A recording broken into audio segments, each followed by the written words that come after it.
All right, and we're back. And thank you. So, part three. So, I'll just tell you a really quick story because you're a Texan. You know about HEB. I And do. HEB has the HEB is a self. great store. I wish we had HEBs out here. They're the greatest grocery store ever. Oh, yeah, absolutely. As a matter of fact, when I moved back to California, the first thing I said to my wife was, I miss HEB. Yeah. Or as my girls call it, the Itchy Bee. But Yeah. I was in the self checkout, the 10 items or less self checkout, but they've got like a girl there supervising, and I was having a lot of trouble with this self checkout. So the first time I went to check it out, I scanned in wine, and it said, call for the person to, see your Yeah, ID, and she, you can't self check out booze. yeah, well, you can hear. So anyway, she Oh, you typed, can? You yeah, can so really? Because they don't let us do that in California because you could be 12. yeah, no, there's a person there supervising. So she like typed in the code and let me, and then I put the items in the bag and the scale wasn't working, so it froze the machine again. I said it says something about my weight. Am I too fat? Is that what it's telling me? I feel hurt. And she starts laughing. And then something else, so she types in the thing and then the last time and then it freezes again. I forget why it froze, but I turned to the girl and I says, "Now it says #me too." So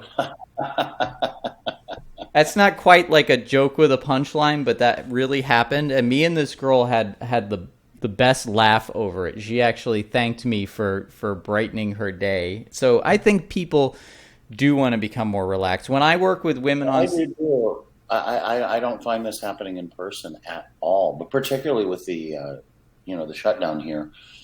When I go out, I make an extra effort to be friendly to people because I know everybody's going through a really hard time, and so am I. And so I don't want to spread anything other than cheer and humor when I go out. it really makes a I difference. think it's the internet that's the opposite of that. And I've never, ever been one of those guys to be mean on the internet. I just don't get it.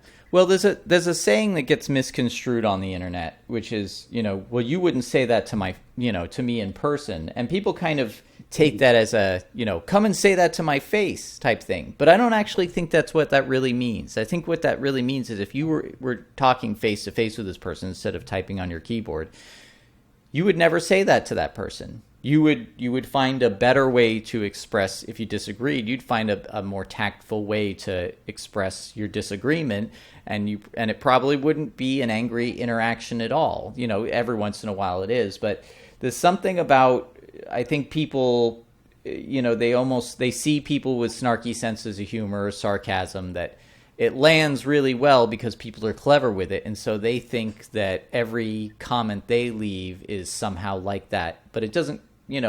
Just like when people read an email or your text, they can read it with a different tone than you intended. And this is Right. also, even, handing someone a script. What do you think of my script? What they're reading is could be in a completely different tone than you intended. It's very difficult to get people to see your vision when you just hand them a script. Well, the difference I think the major difference between communicating online and communicating on purpose is you've got a lot more time to compose your thoughts and either be funnier or to get really angry. Yeah. You see a lot of anger on the internet. You see a lot of humor on the internet. You don't see those as much in person because you don't have time. It just happens naturally, right? Yeah. But people can be very funny on the internet that they're not funny in person at all, and then also very angry on the internet that they're not angry. But I just, the internet is a weird enough place as it is. I don't want to add anything negative to it. Well, it's a Which is why I will never talk about Kanye again, even though I do agree with some of the things that he says. Hey, yeah. People actually listen to him, but people don't listen to him because they just hear the word Kanye and they're like, fuck him, he's an asshole. But now I sound like a Trump supporter, and that's not the case either.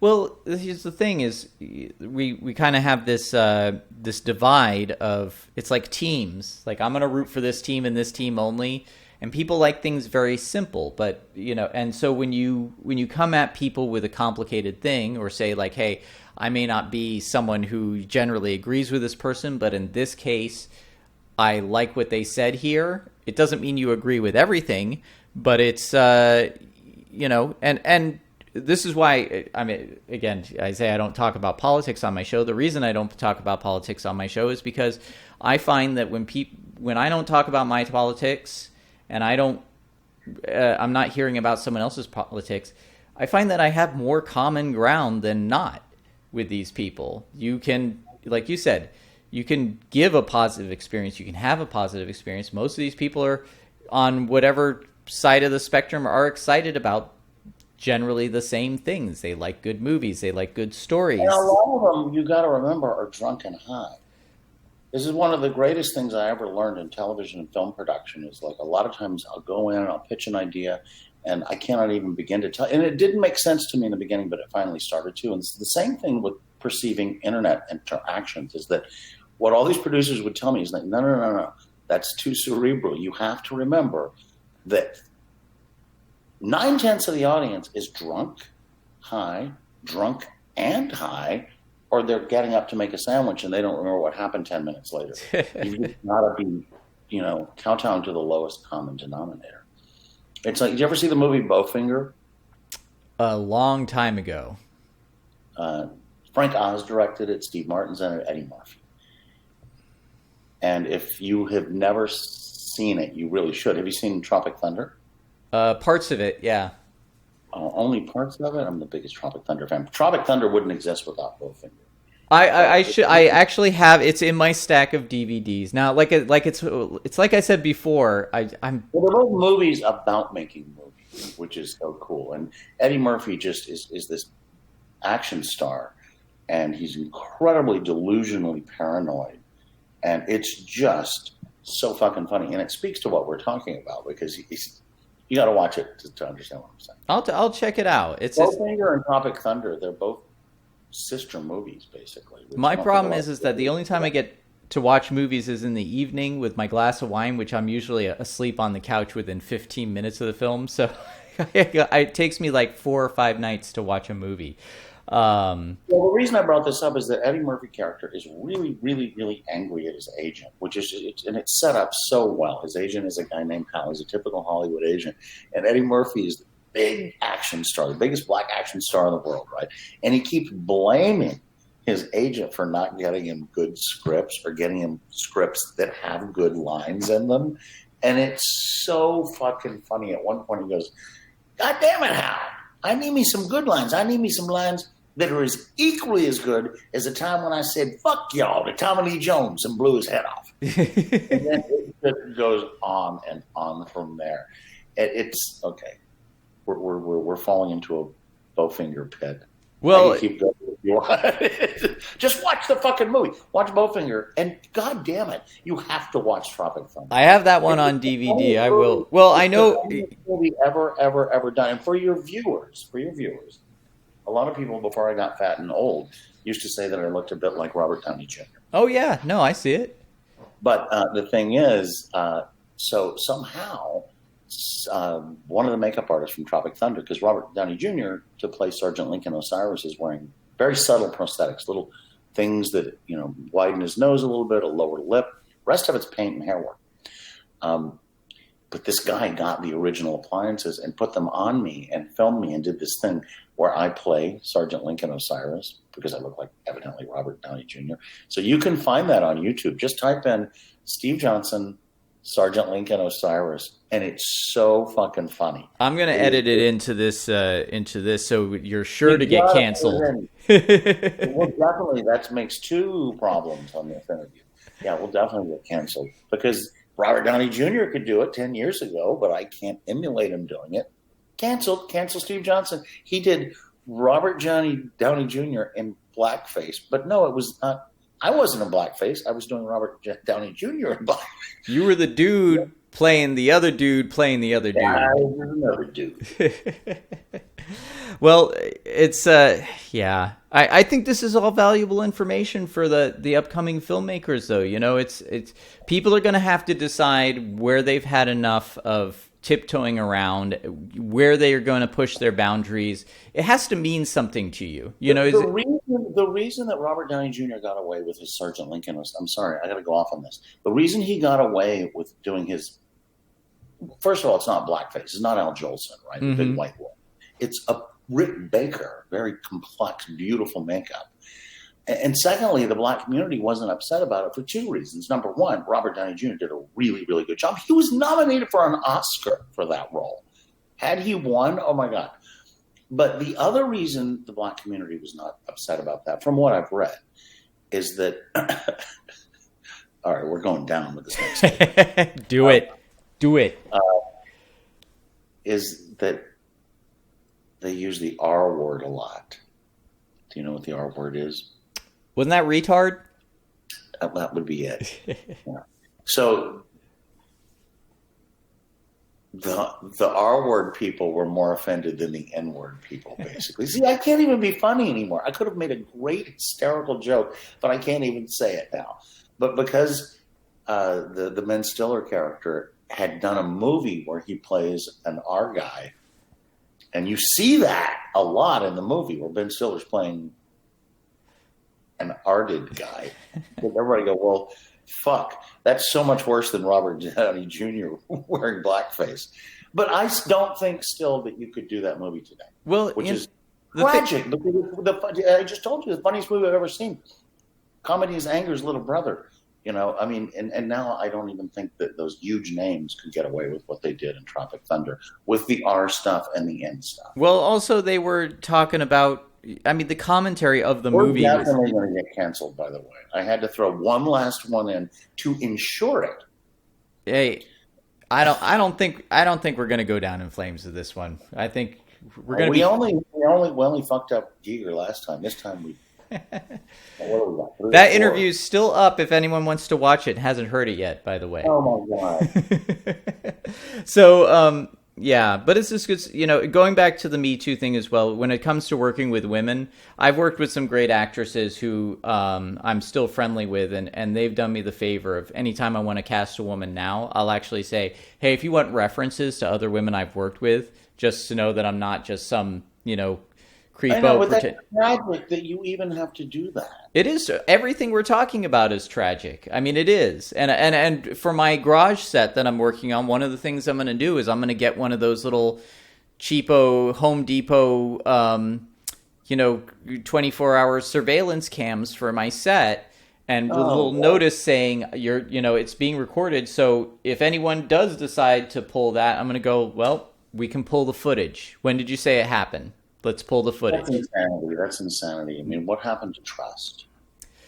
Well, it's, unfortunately. People don't know me, I'll give you I know we're almost running out here, but I'll give you an example, a really good one your viewers will like, is that I went to, I did a movie with Rick Baker called Videodrome. Yep. Remember that movie? Yeah, I do know Videodrome. David Cronenberg film way ahead of its time. And James Woods and Debbie Harry stayed in. Debbie Harry was at the top of her game, and we were going to do an effect on her torso. But she didn't want to fly to Los Angeles. And so Rick called up Dick Smith and he said, will you cast Debbie Harry for me, do a nude casting of her torso? And Dick said, of course, but I'll need some help. And so Rick put me on a plane. And I flew out there. I was so excited. I'd never actually met Dick Smith in person, certainly not met Debbie Harry. This was at the top of her game. And she literally had to disrobe in Dick Smith's basement as we did a nude live casting of her. And, that was just the way we used to do it then. But these days, you'd have to have a SWAT team there for it. Well, not only that. I mean, Dick Smith was the most well-known and well-respected effects artist of his time, probably still is.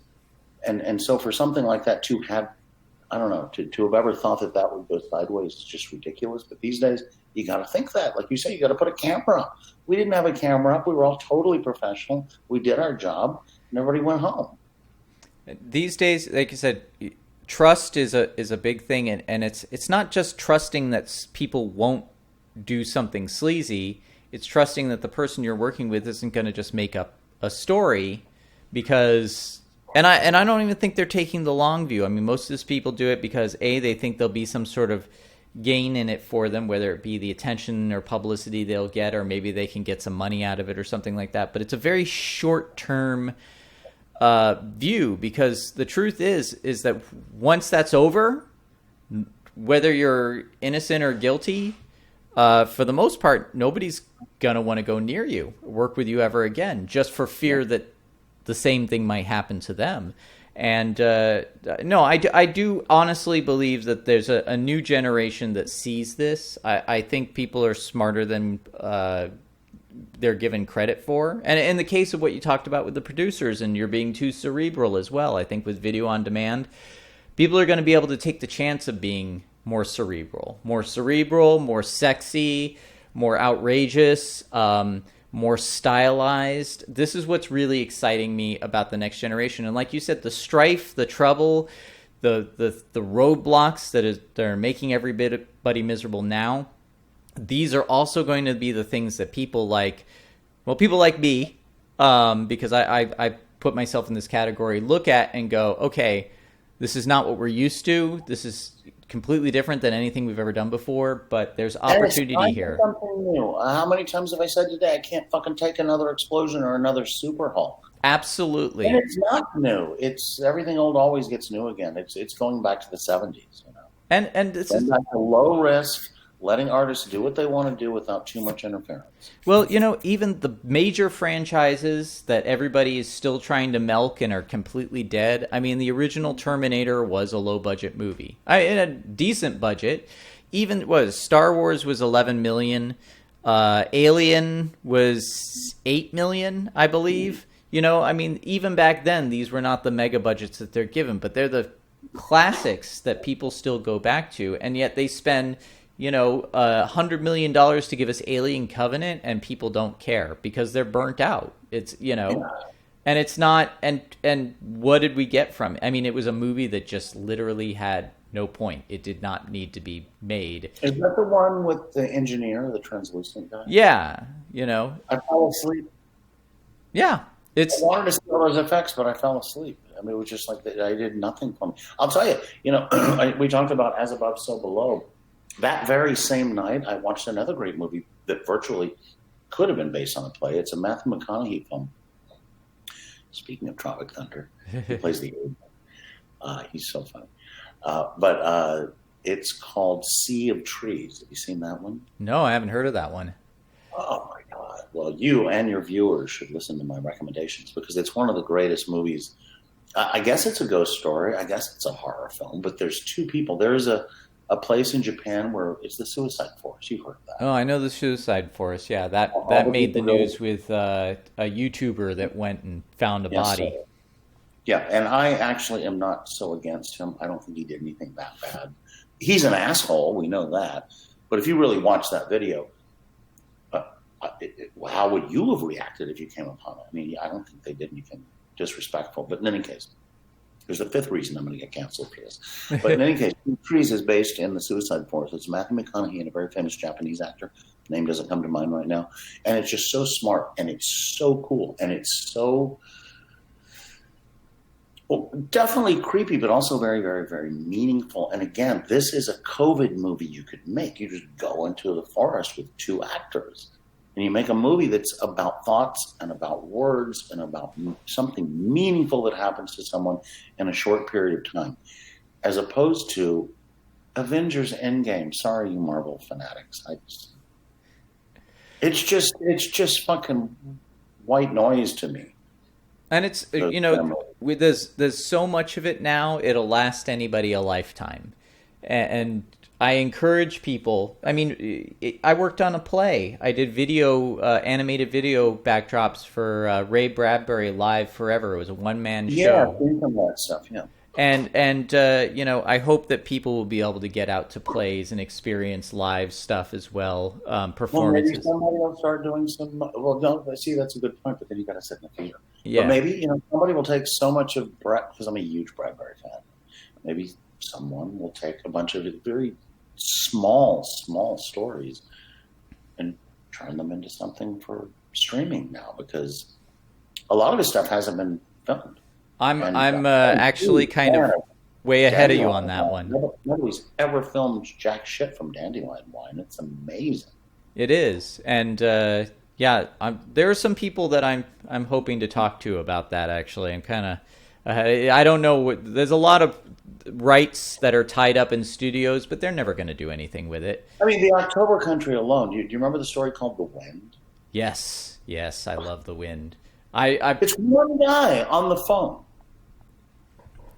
Yep. Why has no one ever done this? And now maybe's the time. Did you see my short film, Roger, my COVID movie? 2 minutes long? Yeah.